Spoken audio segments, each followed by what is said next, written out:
Hello friend, आप सभी का स्वागत है एजुकेशन लाइन में। दोस्तों, इस वीडियो में हम बात करेंगे अर्धवार्षिक परीक्षा 2021-22 एमपी बोर्ड कक्षा 9वीं के लिए साइंस का जो पेपर है उसके बारे में। तो दोस्तों, इससे पहले हमने हिंदी, इंग्लिश और आपका सामाजिक विज्ञान हो गया, इस तरह के जो पेपर है वो पहले अपलोड कर रखे हैं। आपने नहीं देखे तो आप उन सभी वीडियो को जाके देख लीजिए, वहाँ पे सारे इंपॉर्टेंट क्वेश्चन आपको बताए गए हैं सॉल्यूशन के साथ, और साथ ही उनका लिंक है वो डिस्क्रिप्शन बॉक्स में दिया गया है, आप उनसे देख सकते हैं।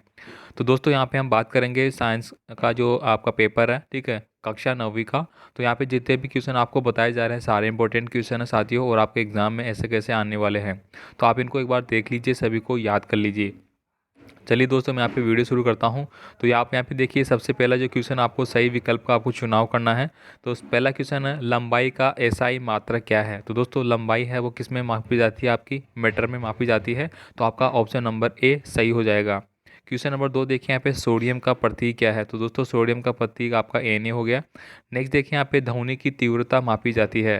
तो दोस्तों, ध्वनि की तीव्रता किस में मापी जाती है, तो इसकी आंसर होगा ऑप्शन नंबर ए डेसिबल। ध्वनि की तीव्रता डेसिमल में मापी जाती है। नेक्स्ट क्वेश्चन देखिए, क्वेश्चन नंबर 4 है, कुत्ते के काटने से रोग होता है। तो दोस्तों, जब कुत्ता काट लेता है तो उसके काटने से कौन सा रोग हो जाता है, रेबीज रोग। तो ऑप्शन नंबर सी आपका सही आंसर होगा। मलेरिया दोस्तों मच्छर के काटने से होता है। हैजा है दोस्तों, वह भी किसी मतलब इस तरह से ही होता है। प्लेग प्लेग भी एक तरह की बीमारी थी जो कि दोस्तों एक महामारी के रूप में थी, और 1919 में इसकी जैसे अभी कोविड-19 चल रहा है, ऐसे ही 1919 में प्लेग नामक की बीमारी है वो महामारी घोषित की गई थी। अगला देखिए, यहाँ पे क्वेश्चन नंबर 5 है, जीव जगत का सर्वाधिक जटिल जीव कौन सा है। सबसे जटिल जीव की बात करें या तो जंतु, पौधे, पक्षी, मनुष्य, इनमें से आपको बताना है। नेक्स्ट देखिए, यहाँ पे आपको रिक्त स्थान दिए गए हैं, इनकी पूर्ति आपको करना है।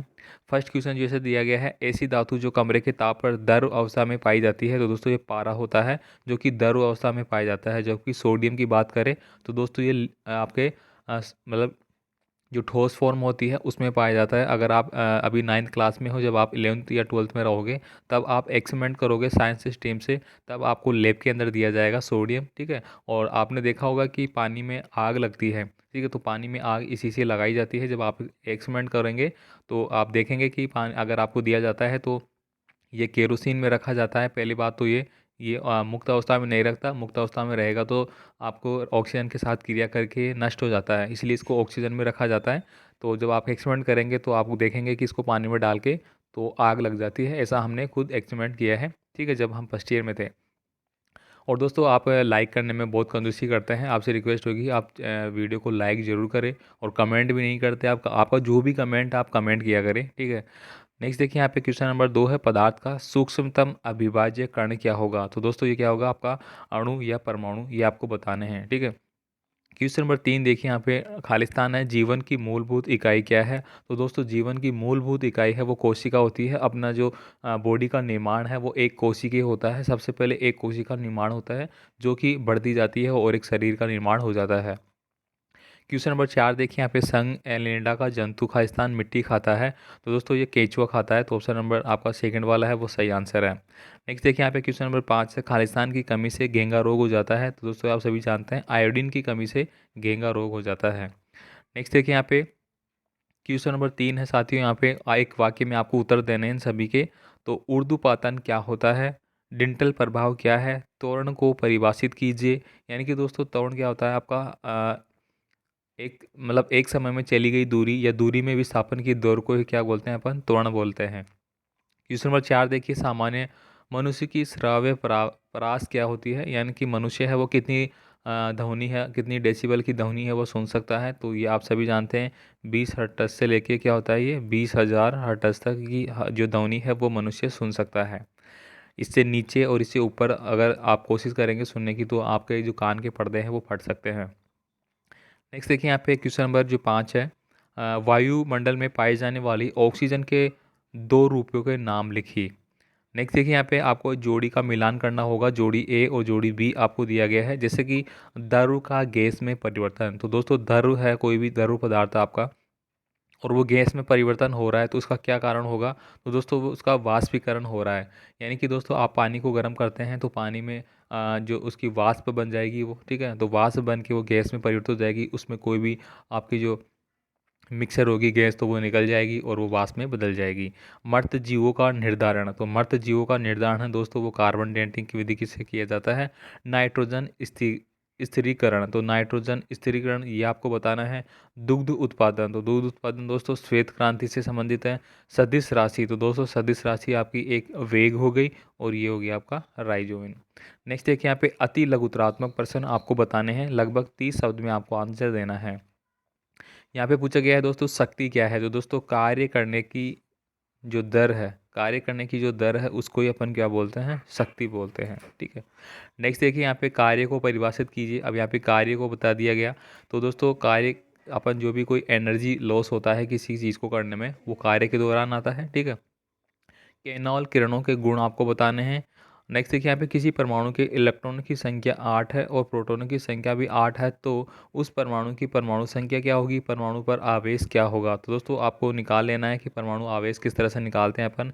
ठीक है, जैसे C8 इस तरह से निकालते हैं ना अपन, कार्बन की 12 वगैरह, C6 12। ठीक है, तो ये परमाणु क्रमांक हो गया एक और इसकी द्रव्यमान संख्या हो गई। नेक्स्ट देखिए यहाँ पे कैल्शियम कार्बोनेट एवं एल्यूमिनियम क्लोराइड के रासायनिक सूत्र आपको लिखने हैं। तो दोस्तों आपको इन सभी के सूत्र याद कर लेने हैं और जो प्लास्टर ऑफ पेरिस वगैरह के हैं इन सभी के जो फॉर्मूले हैं वो आप अच्छे से याद कर ले। मैं आपको गारंटी देता हूँ कि 100% ये फॉर्मूले आपसे एग्जाम में पूछे जाएंगे। अगला देखिए यहाँ पे द्रव्यमान संरक्षण का जो नियम है वो बताना है। तो दोस्तों 100% ये क्वेश्चन आपको एग्जाम में आने वाला, आप इसको टिक मार्क कर लीजिए। परासरण क्या है, लाइसोम के कार्य लिखिए। इसके बाद देखिए यहाँ पे लघुत्तरीय प्रश्न आपसे पूछे जाएंगे। जीवों के लिए जल की आवश्यकता क्यों है। तो दोस्तों ये वेरी वेरी इंपॉर्टेंट हो गया, क्योंकि वर्तमान में जल ही जीवन है, ये स्लोगन भी चल रहा है, आप सभी जानते हैं जल के बिना कुछ भी नहीं है। तो ऐसे क्वेश्चन जो व्यवहारिक क्वेश्चन होते हैं, कुछ क्वेश्चन ऐसे भी आपके एग्जाम में पूछे जाते हैं। नेक्स्ट देखिए यहाँ पे बादलों का निर्माण कैसे होता है। तो दोस्तों ये भी आपको बताना है कि बादल कैसे बनते हैं। ठीक है। नेक्स्ट देखिए ग्रीन हाउस प्रभाव क्या है, 2 ग्रीन हाउस गैसों के नाम आप लिख सकते हैं। तो जैसे CFC हो गया आपका। ठीक है। इस तरह की जो गैसें हैं दोस्तों वो ग्रीन हाउस के लिए जिम्मेदार होती है। ग्रीन हाउस होता क्या है, प्रभाव होता क्या है। ठीक है। वातावरण में दोस्तों जो अभी चल रहा है, यानी कि बहुत ज़्यादा आपका मेच्योर बन रहा है यहाँ पे। ठीक है, बर्फ़ पिघल रही है, ग्लेशियर पिघल रहे हैं, तो दोस्तों ये क्या हुआ, ग्रीन हाउस का ही प्रभाव है एक, यानी कि वातावरण में जो तापमान है उसमें वृद्धि होती जा रही है। ठीक है। नेक्स्ट देखिए यहाँ पे मृदा अपरदन क्या है, इसे रोकने के कोई 2 उपाय बताइए। तो दोस्तों मृदा अपरदन यानी कि दोस्तों कोई आपकी जगह है, ठीक है, आप सपोज मान सकते हैं आपका खेत है या कुछ भी ऐसी जगह है जहाँ पे जो मृदा है, जो मिट्टी है दोस्तों उसका खिंचाव हो रहा है, वो वहाँ से कट के जा रही है, या फिर एक तरह से उसको बोलते हैं कि उसकी उपजाऊ क्षमता खराब हो रही है तो वो उपजाऊ श्रेणी में चली गई। ठीक है। इस तरह से मृदा अपरदन, यानी कि जो अगर पास में नदी बह रही है तो मिट्टी कट कट के उसमें जा रही है, इसको मृदा अपरदन बोलते हैं। इसको रोकने के आप कोई 2 उपाय बताइए। तो उसको रोकने के लिए दोस्तों अपन बांध का निर्माण कर सकते हैं वहाँ पे। ठीक है, यानी कोई भी एरिया जहाँ पे नदी वाला एरिया है जिससे मिट्टी कट के जा रही है तो आप वहाँ पे बांध का निर्माण कर सकते हैं। ठीक है। वहाँ पे ज़्यादा से ज़्यादा पेड़ लगा सकते हैं, क्योंकि दोस्तों पेड़ है वो मृदा अपरदन को रोकते हैं, मिट्टी को रोक के रखते हैं। अगला देखिए यहाँ पे रंध्र के कार्य क्या है और न्यूट्रॉन तंत्रिका कोशिका का नामांकित चित्र बताइए। तो दोस्तों जितने भी आपके बुक में जितने भी आपके चित्र है, जैसे कि आपका मानव नेत्र का हो गया, ठीक है, हृदय का हो गया, मस्तिष्क का हो गया, यहाँ पे कोशिका का तंत्र का हो गया, इन सभी को तो दोस्तों आपको 100% आराम से बना के चेक कर लेना है, इनमें से क्वेश्चन आपका 100% आने वाला है। पादप कोशिका का नामांकन चित्र बनाइए, जंतु कोशिका का हो गया यहाँ पे।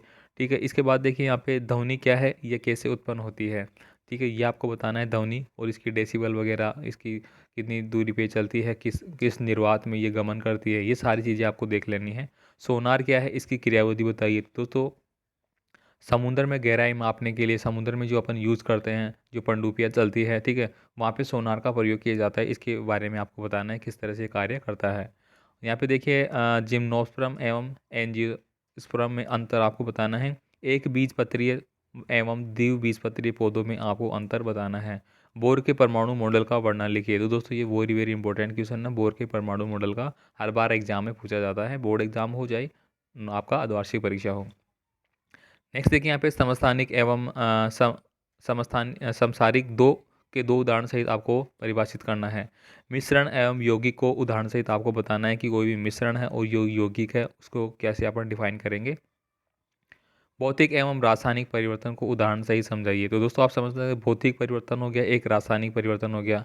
भौतिक परिवर्तन में दोस्तों अगर कोई चीज़ बदलती है तो उसको वापस प्राप्त किया जा सकता है। जैसे दोस्तों अपन पानी है, ठीक है, पानी एक तरल पदार्थ में है, इसका अगर बर्फ़ बन गया, ठीक है, तो बर्फ़ बनने के बाद दोस्तों इसका आयतन वगैरह, ठीक है, ये सभी चेंज हो जाते हैं, एक ठोस फॉर्म में हो जाती है। तो ये तो क्या हो गया आपका भौतिक परिवर्तन।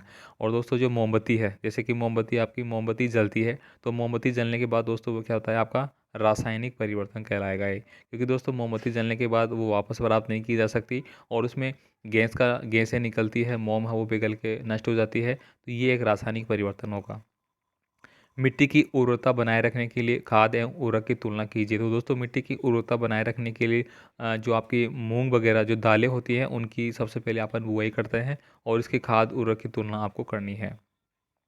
अगला देखिए यहाँ पे पशुपालन तथा कुक्कुट पालन की प्रमुख प्रणाली में क्या समानताएं हैं। तो दोस्तों पशुपालन कुक्कुट यानी कि दोस्तों मुर्गी पालन आप करते हैं, उसकी प्रणाली में संबंध आपको बताना है। इसके बाद देखिए गति के प्रथम समीकरण की व्युत्पत्ति कीजिए। दोस्तों जो गति का समीकरण है वो आपको बताना है। तो गति के दोस्तों जो भी नियम है आपको वो 100% पढ़ लेने हैं क्योंकि ये एग्जाम में आपके आने वाले हैं। गति के द्वितीय नियम आपको बताना है। नेक्स्ट देखिए यहाँ पे सिद्ध करो कि v वेग से गतिशील किसी m द्रव्यमान की वस्तु की गतिज ऊर्जा यानी गतिज ऊर्जा का आप समीकरण जानते ही हैं। E के इक्वल टू क्या होता है दोस्तों 1/2 mv²। ठीक है, तो आपको बताना है कि ये फॉर्मूला है वो उसके बराबर होता है कोई भी जो v वेग से कोई m द्रव्यमान वाली वस्तु गति कर रही है, तो ये आपको सिद्ध करना है। नेक्स्ट यहाँ पे दोस्तों आपको एक न्यूमेरिकल दिया गया है, ये आप देख लीजिए। अगला क्वेश्चन देखिए संक्रमण रोगों को फैलने से रोकने के लिए आपके विद्यालय में कौन कौन सी सावधानियाँ आवश्यक है, अच्छे स्वास्थ्य के लिए आवश्यक शर्तें क्या क्या है। तो ये दोस्तों आपका पूरा पेपर हो चुका है यहाँ पे। ठीक है, मैंने पूरा पेपर आपको एक्सप्लेन करने की कोशिश की है किस तरह के आपके क्वेश्चन पूछे जाएंगे और सारे एग्जाम में आने वाले क्वेश्चन है वेस्ट वेरी वेरी इंपॉर्टेंट है। और दोस्तों 9th क्लास के लिए आपके जितने भी पेपर है वो लगातार अपलोड किए जा रहे हैं और साथ ही 10th क्लास 11th और 12th सभी के वीडियो है वो अपलोड किए जा रहे हैं। आपसे रिक्वेस्ट होगी दोस्तों अगर आपको इसकी PDF फाइल चाहिए तो डिस्क्रिप्शन बॉक्स में आपको लिंक दिया गया है, वहाँ से आप डाउनलोड कर सकते हैं। टेलीग्राम का लिंक भी है, उसको भी आप ज्वाइन करके रखिए। साथ ही हमारा व्हाट्सअप का मतलब फेसबुक का ग्रुप है, उसको भी आप ज्वाइन कर लीजिए। ठीक है साथियों, और भी वीडियो के माध्यम से अपन मिलते हैं नेक्स्ट वीडियो में। और आपका कोई भी कमेंट तो कमेंट करिए, चैनल को सब्सक्राइब करके बेल आइकन दबा के रखें और दोस्तों को शेयर जरूर करें। मिलते हैं नए वीडियो के साथ, तब तक के लिए जय हिंद।